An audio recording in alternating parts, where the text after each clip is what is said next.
Well, hello, hello. Look who's here. It's Pat Godwin of the Bob and Tom Show. Pat, good to see you again. Thanks for having me. I remember we had a good time when we hung out last. Yeah, I want to say that was in 22 or 23. I don't know. They all run Yeah, together, I suppose, for you. yeah. Sometimes they do. Yeah. Well, Pat is going to be one of the four from the show. Willie Griswold, Josh Arnold, Jeff Oskey, they're all going to be here. Diamond Joe Casino. The scroller's going on for all of you watching the video right now, or obviously, if you're listening to this as a podcast, well, it's April 19th, this Saturday night, 7 o'clock. These four are going to be taking the stage at Diamond Joe Casino. Have you been at Diamond Joe before? I have. Okay. Josh and I did the Diamond Joe in Northwood. Maybe we're going back 3, 4 years, Okay. Okay. and I we remember you guys were back here. You've talked about it. yeah we Talked had a about really being in North Iowa. Anyway. yeah we had a really good time, and I remember that Josh and I were saying that we were surprised at how nicely we were treated because we had like Yeah. security and people came out, and it was a good crowd, and we were sort of shocked. It was fun. Well, now you know what Iowa Nice is all about. Boy, do we ever. Women brought us baked goods, and I think Okay. Josh sold his boxer shorts that night to Oh, somebody. Believe my. it or not, he brought a nice pair of boxer shorts for somebody that had emailed him. Yeah. Something silly like that. That's great. Goofy Would Bob you and Tom stuff. would you rather do the stand-up thing or do you like the radio show better? Which one? I know they Uh, go hand in hand and I know you love them they both. kind of all fuel each other. I like Yeah. stand up. I like that it's the fact that it's all mine. And when you work with a team, it's a Mhm. whole different situation. You have to like really be on your toes and listen. And that's a whole different like set of skills. And then I get a chance to record in the afternoon at our recording studios. That's like a third thing that is really exciting. So it keeps me on my toes. I love stand up and I like the challenge of it. But Right. boy, working with a team that's real funny too, Well, like Bob and Tom, that's the greatest. I remember a few years ago, like we just talked about it, when you were at the arena here in Mason City. Pure genius up there. And in fact, I threw a song at you, so you had to think about. This is like, oh, I didn't plan on that one, but you brought it Do you back. remember what it was? I don't remember now. I don't know. All I know is I knew when you were coming, so I said I'm going to have all these things in my mind. And when I went up there, introduced you and stuff. So it's That was, just a pleasure that you're going to be in this area again, and oh, it's been a thank you. little while. It's ready for you guys to come back to Iowa. A lot of people excited about this. So I guess to set the stage here, so all four of you are up on stage at the same time, or do you go Oh, individual? no, no, no. It'll be emceed by Willie Griswold will get up there. Jeff Oskey will come up next, then Okay. Josh, and then myself. Okay. And then do you all four get up at the end, maybe, or We may surprise? do a little Bob Seger and the Silver Bullet Band kind of hug Yeah. and wave to the audience, make ourselves available. Give us some history about you, Pat. You and your guitar. How long have you been doing this whole thing? Well, I started playing piano first and then Okay. moved out to LA, picked up the guitar at the age of 20, and was a serious musician for 10 years until I did an open mic night back in Philly, where I'm from. And that I got a really lucky first open mic night, and that led to comedy, which opened up every door. And then I got radio after that. A morning guy from Philadelphia's WMMR saw me, Hmm. asked me if I could do funny songs on a regular basis. I lied and said yes. Yeah. Okay. And you're offered an opportunity. You go, yeah, can you do this on Right. a regular basis? Of course I can. And then that shot me off into morning radio, and then I didn't do it for a while and just did strict stand up until Bob and Tom came along, and I started working with them on a limited basis, then a full time basis over 6 or 7 years ago Wow. after Now Bob had you're retired. Yeah. now you're about 40, right? Yeah, And boy, that's your I wish. feel like I'm 22 because we are really. This is honestly, I'm at an age where most people would think about retirement, but I've never ever. This is the best I've ever done, or the best situation I've been a part of. Yeah. It's just amazing. Yeah. I'm so glad that I hung in there. It's been a tough go of it, but to be able to put out albums that are, geez, number one and played in all formats now, Yeah. not just the Bob and Tom. Our new Yeah. album came out and we got it played on XM Sirius stations and stuff. So it's really pretty cool. That is cool. That is cool. So, what was your first one? Your first satire song? Boy, that's a great question. I think when I worked in Philadelphia, um, I forget. I did. We did a lot of local stuff. So I think the Mhm. first one was about our local gas company. It was called Pico. Our show is very local centric. It wasn't like right now. I'm on a syndicated show where we have to pay attention to the big picture. So Sure. I did mob songs because Philadelphia had some mob issues, and I did real local kind of goofy stuff. I think the big hit I had for WMR was about Nicky Scarfo, who was a mob guy at the time, and he was going to trial. So we did some. I don't know why. It's pretty risky behavior, but What kind of music do you listen to on a normal basis? I listen to just about anything that's good. Um, I really spend an enormous amount of time listening for bursts, and then when I write or I'm in the studio, I stay away because I can tend to be a bit of a mimic and pick up things that I don't necessarily want to pick up totally. So I listen heavily, and then I record heavily and take those mixes back and listen to myself and that kind of stuff. I'm a Mhm. huge like Randy Newman, Steve Earle, Sure. Tom Waits, Mhm. early Beatles, Billy Joel, Steely Dan. I really like the really well written stuff. I was Yeah. a huge early Elton John fan. That's what got me started playing piano. Sure. Yeah, I still I listen to I listen. Well, I work with Chick McGee, and he's got this great playlist, and I put that on shuffle in this on my car, and I Okay. hear things I've never heard before. He must have given me 500 songs to check out. So I've been bopping all over the place lately. Yeah, and of course we hear Tom bringing up all those old '50s songs that he just can't get rid of in his mind. I'm No, like, he oh no, can't. here we go again. He is really stuck in a certain era in regards to Yeah. what his memories are. And even though he listens to and loves a lot of new music, it'll really come back to those old crazy songs that he mentions on the air. And then, of course, his Right. Little Feat and his Greg Allman. Mhm. And when I come in the morning at 4, he's got crazy jazz on lately. So he's in this Oh, like really fast played jazz. This is what calms him down. Believe it or not, it doesn't calm me down. I work in the other room. I walk into the big studio and he's got this jazz flying and right. he's focused on editing the stories.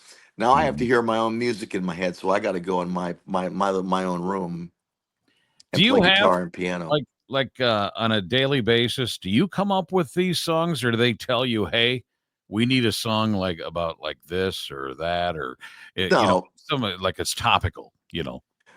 basically, I bring to the table whatever I want to bring to the table. He Okay. has I have full reign over what I'm doing. When I first started, I ran That's things awesome. by Tom, but he has so much trust now.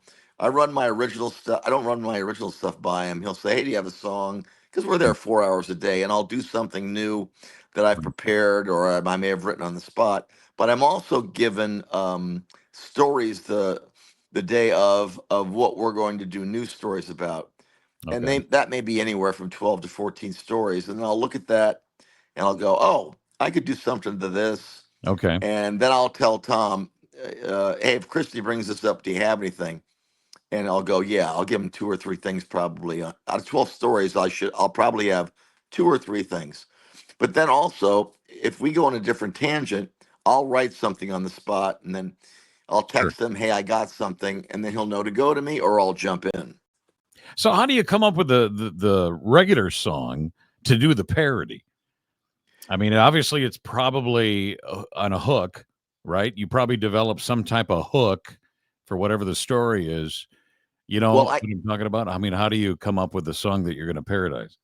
Well, honestly, it'll be a trigger word. It'll be a word that it'll just Oh, be intrinsically ingrained in me. I've been doing it for a while where I'll see something, oh, that will go with that particular thing. And I know what Tom wants for his show. I mm, can't be all over the place and do maybe music I would want to satirize. sure, sure. I satirize things that are that the audience is going to know because that's Right. important. Otherwise, Yeah. I'd rather write my own original song. Quite frankly, all my albums are original music. But when it Right. comes to a parody, I'll pick a classic rock odd song because any kind of really good classic rock song is hard to parody because it's just it's rock and roll. It's difficult. You got to pick the right song, and I Mhm. try to find the right blend of, sometimes there's a melody that'll work or a phrase that I can twist and turn, Mhm. but that has to be the right song. If it's a dirgy, Bad Company sounding good, it's not necessarily going to work. It's just going to Right. come off cough weird. And I do short versions of them, so Right. it takes some time. Like I really have to think it through and go, is everybody going to get this? Is the audience going to get it? Is it going to be funny? Right.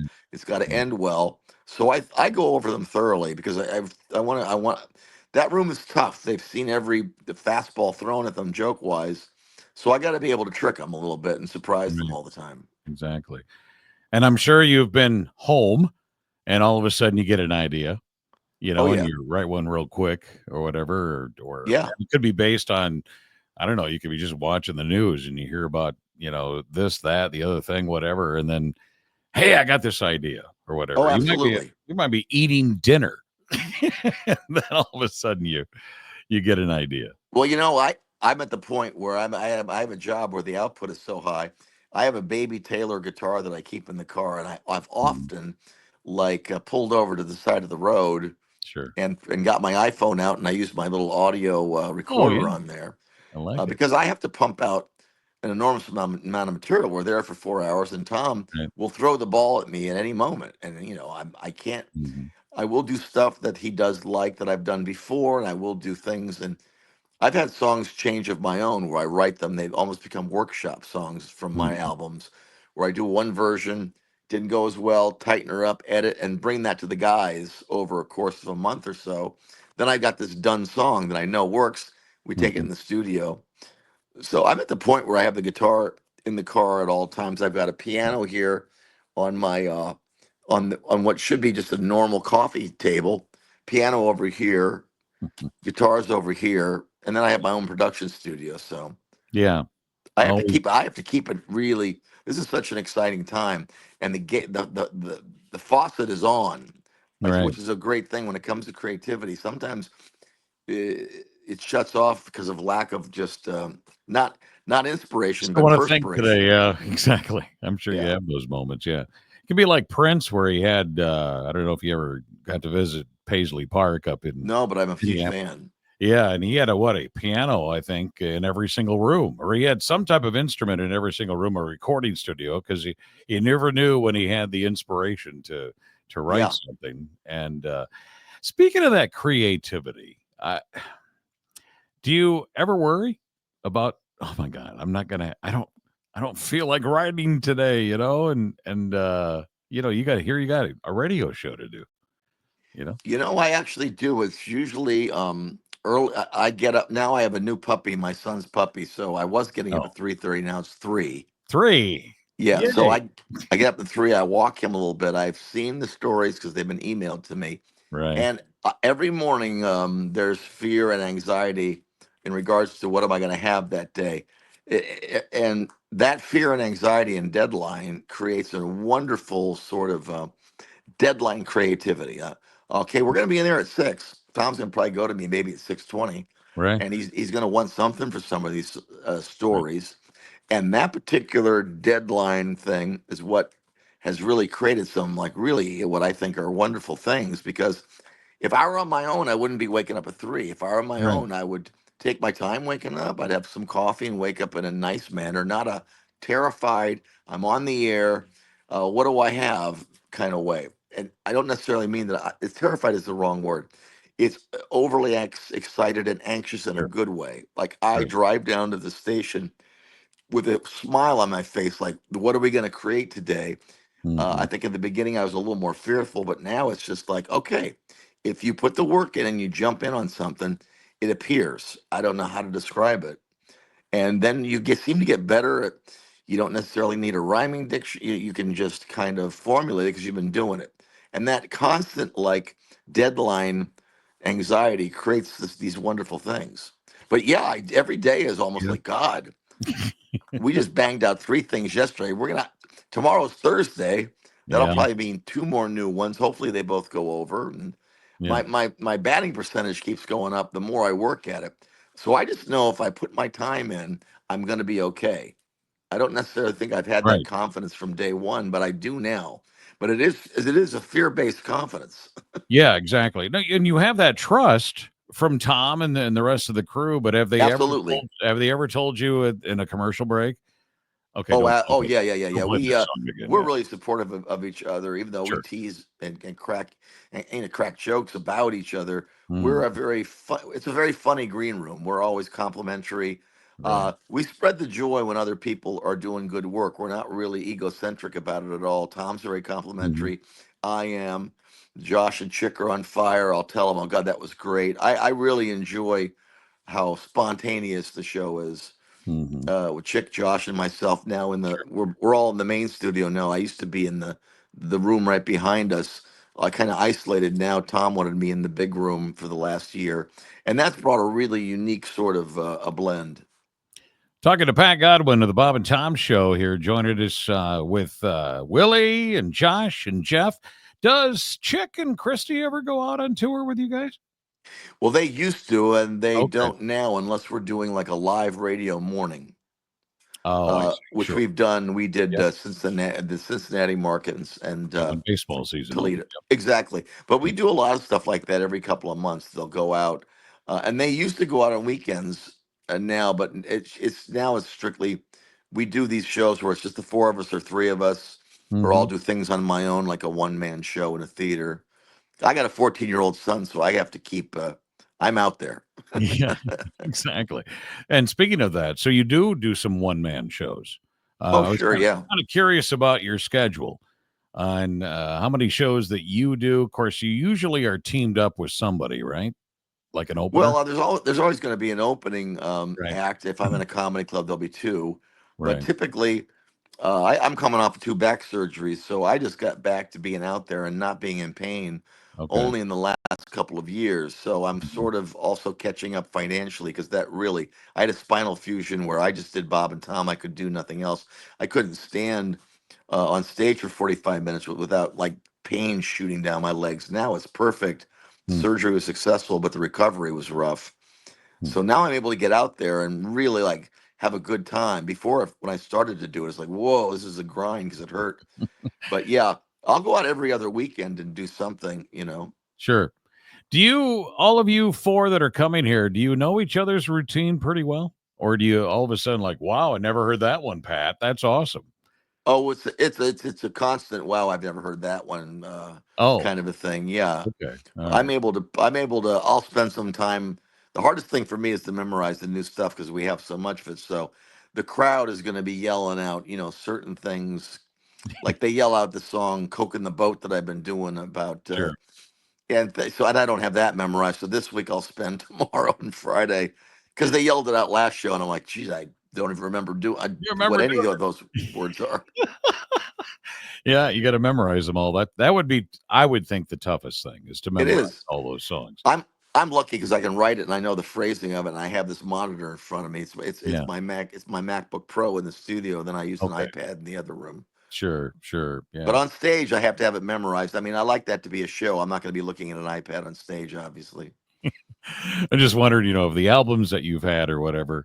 And it's not so much now because of all the platforms that you can get on, like Spotify and all that kind of stuff. But you ever had that one heckler in the audience that yells out, it's an old comedy joke. Hey, do number 4 from the old albums. Remember?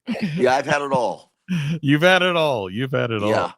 This is great. Well, hey, how about something about you personally? You're a family man. You got what, two boys, you said? No, I have one boy who's 14 years old, and Oh, okay. adopted daughter Avery, who's getting married in the fall. Ah. And yeah, I'm divorced. uh, Dating a woman named Paula now for 3 years, so that's been going really well. But yeah, the 14-year-old son inspires a lot of stuff. He inspired the new song called "Hotel Pool," Mm, which is the title of the new album, and he's the main. He's a big focus of my life. I love him dearly. He's real talented, and he now that he's 14, he's become quite the teenager, and it's a yeah, bit of a shock for his aging father. that's great. What's the last concert you went to? Boy, what a great question that is. The Eagles I saw in Okay. Indianapolis, believe it or not. Oh, sure. And I'm not a here I'll tell you. Growing up, I wasn't an Eagles fan. I was a Steely Dan fan, and the Eagles were just a little too Sure. maybe country for me. But when I saw their documentary, I fell in love with their work ethic and Mm, the sound and the quality of their albums. Not that I every album that I start, I will put on the Eagles documentary. Comes in two movies. I watch that because they are inspiring. Glenn yeah. Fry, the late Glenn Fry, and Don Yeah. Henley. Mm, I just love that documentary. I don't know if you've seen it, but I highly recommend it. mm. It's about work ethic, and I just love that documentary.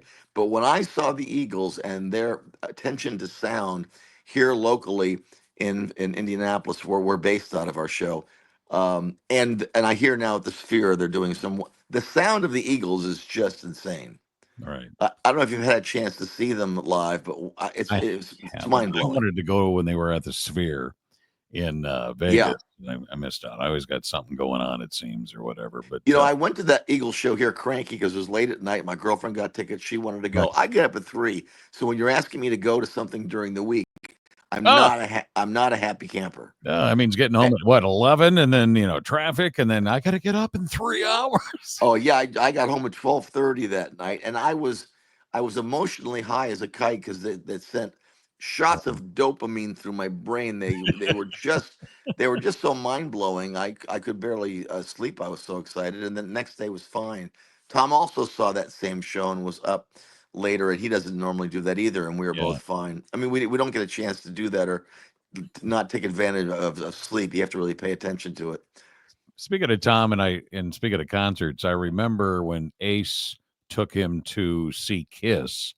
Yeah, I'm a huge Kiss fan. Of course we play a right. lot here at the Fox on that or whatever. He didn't say much. I think he enjoyed the show. He said, but it's not his Uh, genre. I don't think. it's not his genre, but he's always like kind about Kiss for some reason. I'm not a Kiss fan, but Oh, Tom just says that it's what does he call it? It's a Star Wars with he called it something. Well, it's like Star Wars meets. Star Wars with music. It's just I didn't know what he quite meant like that, but they do like such a light show and the costumes. He goes. Yeah, He totally understands why people enjoy it, and I think he enjoys it for that theatrical aspect. sure. As a songwriter, I'm going to ask a difficult question. What's one song that you wished you would have wrote?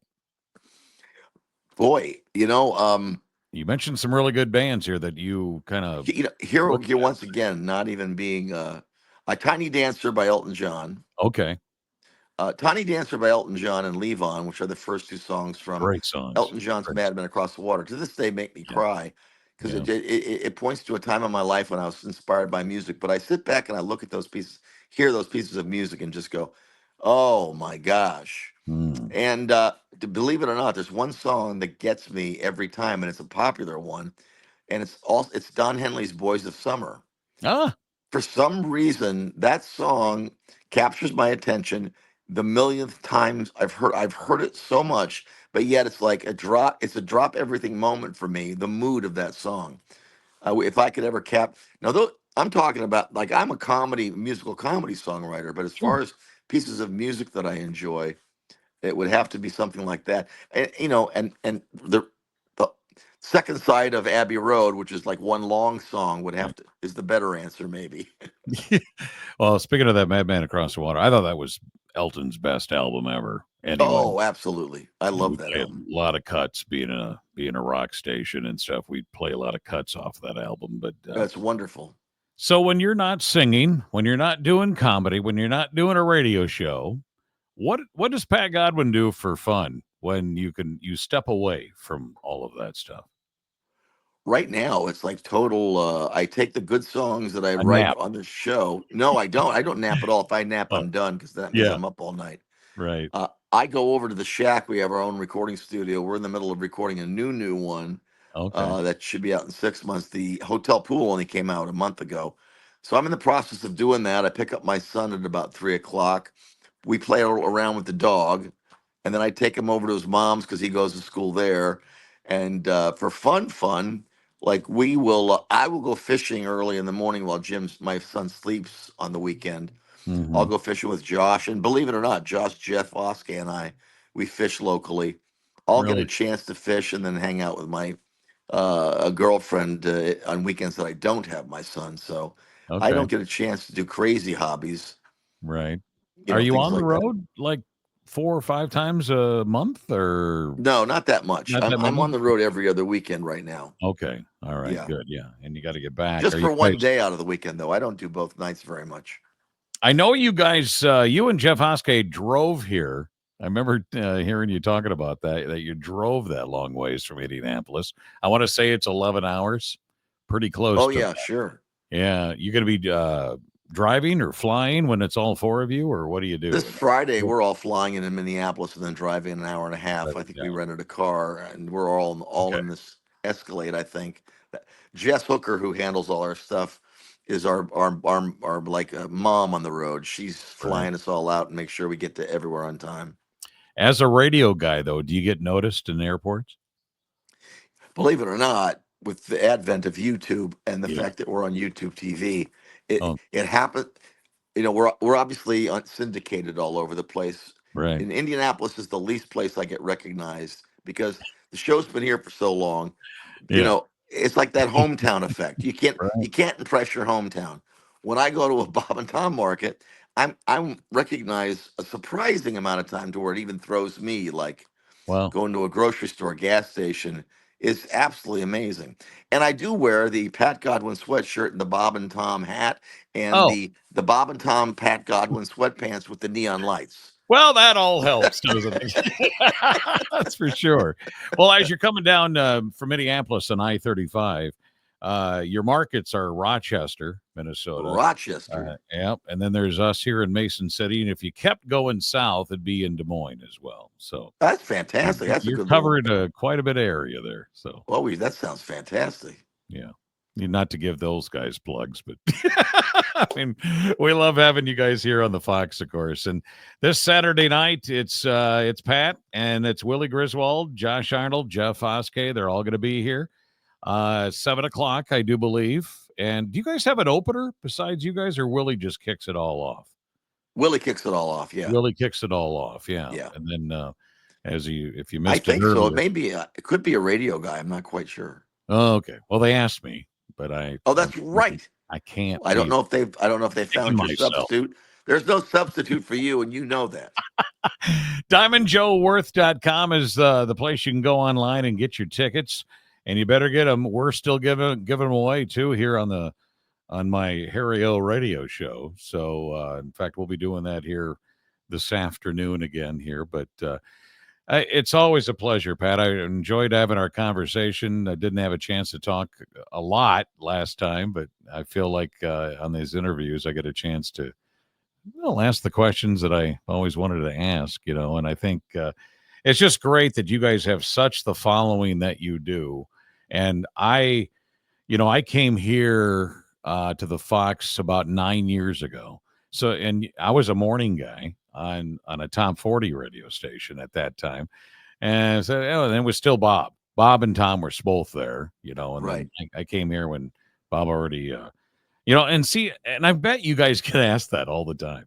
It's like, so what does retirement look like? But you know what? We talk for a living, so why should we give that up? I guess when we can't move anymore, I guess that's maybe, because you got Right. to get out and do it, and I don't know, maybe you won't be doing the road forever, but yeah, just keep, and you guys have, you yourself, the whole family has gone through some, even some tragedies with some of the characters that are on the show as well. We certainly have. Yeah. And you guys have done a great job coming back from all that.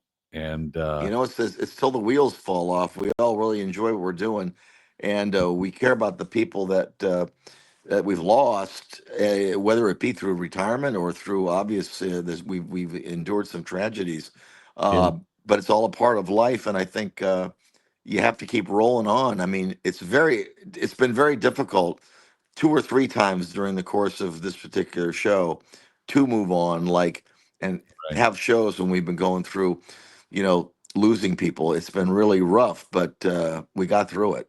You We're bet. quite a tight knit, a group of people. Well, you have to be, I would think, Yeah, and I think, somebody said a long time ago, you don't have to like who you work with. Well, you know what? When you're doing comedy and you're doing it every single morning, I realize Come on, nobody's that dumb that they can't figure out that. I'm sure that there's some internal arguments once in a while, and Oh, stuff. sure, and those can be funny, you know. Yeah, but you can work through them, just like Yeah, you work through them. I it's a mean, relationship that you guys have. yeah, that's a nice one too. We're all we're very tight. We're in each other's lives and business, and you Yeah. do have to be likable in there to get laughs. I mean, no one is going in there and making someone angry because they know the comedy is such a tightrope. Hmm. You can't go in there with an attitude. You got to go in there with an open heart Yeah. and really love what you do.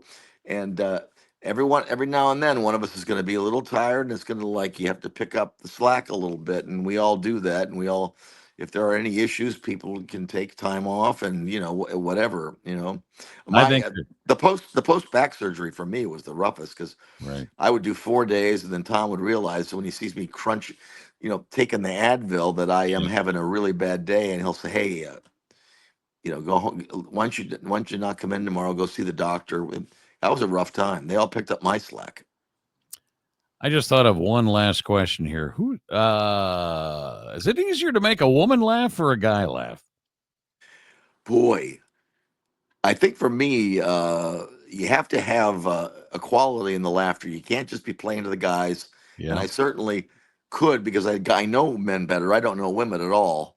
But I Hmm. play to both sides, and I think I do that by making fun of myself and my foibles Sure. with relationships. And I think women, they find that refreshing.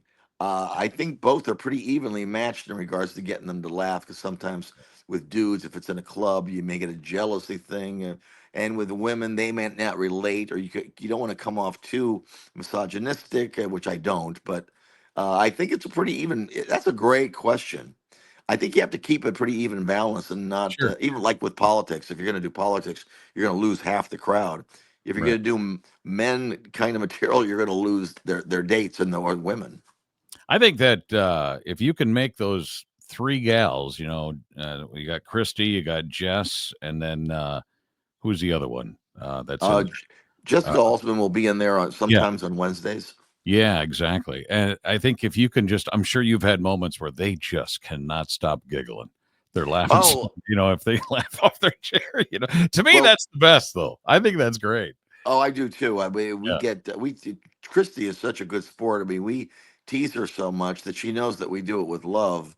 right. She has she's in a new relationship now, a new marriage, and she gets Sure. teased for that a lot. But boy, she is a trooper. Yeah, she's great. Out of Willie, Josh, and Jeff, who's who's the toughest one to make laugh? Willie, Josh, or Jeff. Or is it Tom? Or is it Chick? Tom, when you get him, he's got a big laugh. I think Willie has a really large, big laugh, so Yeah. he's kind of easy. Well, you're They talking all are different very ages in giving. there too. They're all, by the way, they're all very giving with their laughter. So Right. that question is also evened out, and they all have real big laughs. Sure. Yeah. Tom because he's in the alpha male. He has a lot of stuff going on. He may know you're doing well and laugh and go along with you, but he also has to Right. set up the next thing, and so Yeah. he's somebody you really have to get in and make. Exactly. That's why I have some tricks and stuff. Right. You know, because they all are they're different quirks in regards to how to get them to laugh. No. Well, you guys are fun to listen to, Thank and you. it sounds like you're just a blast to hang around. I mean, sitting down and having dinner with you four would be awesome. Uh, Yeah. sometimes if you get in a word in edgewise, and stuff. But Oh no, you couldn't. yeah, you couldn't. There was no way. No way. All right, Pat. Well, thank you so much. It's going to happen this Saturday night, Diamond Joe Casino. Go to diamondjoeworth.com, get your tickets. And of course, this will be on all the platforms. And we appreciate the time. I know you're a busy guy. And I don't know what's next for you. Maybe lunch. I don't know. I pick up my son in half an hour. Okay, there you go. All right. Hey, have a good time with your North Iowa audience at Diamond Joe Casino. Okay. Thank you, Harry-O. You betcha. All right. It's the Bob and Tom Comedy Tour coming April 19th, 7 p.m. at Diamond Joe Casino up in Northwood.